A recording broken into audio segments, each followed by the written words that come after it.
আচ্ছা, আমার প্রিয় নবীজি আপনাকে এরকম হাত ধরে টেনে জান্নাতের মধ্যে নিয়ে যাচ্ছে, সে সময়টা আপনার কেমন লাগবে?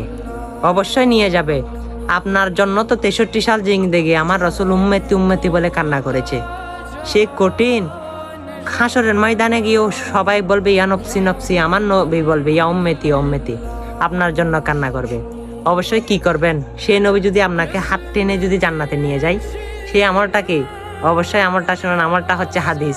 আমার প্রিয় নবীজি বলে, যার শরীরে যাররা পরিমাণ শরীফা পরিমাণ ঈমান রয়েছে, সে কখনো জাহান্নামে প্রবেশ করবে না, আল্লাহর জান্নাতে প্রবেশ করবে। অবশ্যই সেটা কি করতে হবে?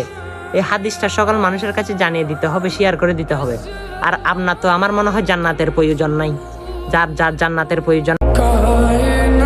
আচ্ছা, আমার প্রিয় নবীজি আপনাকে এরকম হাত ধরে টেনে জান্নাতের মধ্যে নিয়ে যাচ্ছে, সে সময়টা আপনার কেমন লাগবে? অবশ্যই নিয়ে যাবে। আপনার জন্য তো 63 সাল জিন্দেগি আমার রসুল উম্মতি উম্মতি বলে কান্না করেছে। সে কঠিন হাসরের ময়দানে গিয়েও সবাই বলবে ইয়া নফসি নফসি, আমার নবী বলবে ইয়া উম্মতি উম্মতি, আপনার জন্য কান্না করবে।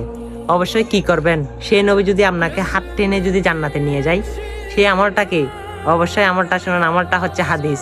আমার প্রিয় নবীজি বলে, যার শরীরে যাররা পরিমাণ শরীফা পরিমাণ ঈমান রয়েছে, সে কখনো জাহান্নামে প্রবেশ করবে না, আল্লাহর জান্নাতে প্রবেশ করবে। অবশ্যই সেটা কি করতে হবে?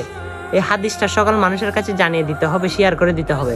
আর আপনার তো আমার মনে হয় জান্নাতের প্রয়োজন নাই, যার যার জান্নাতের প্রয়োজন।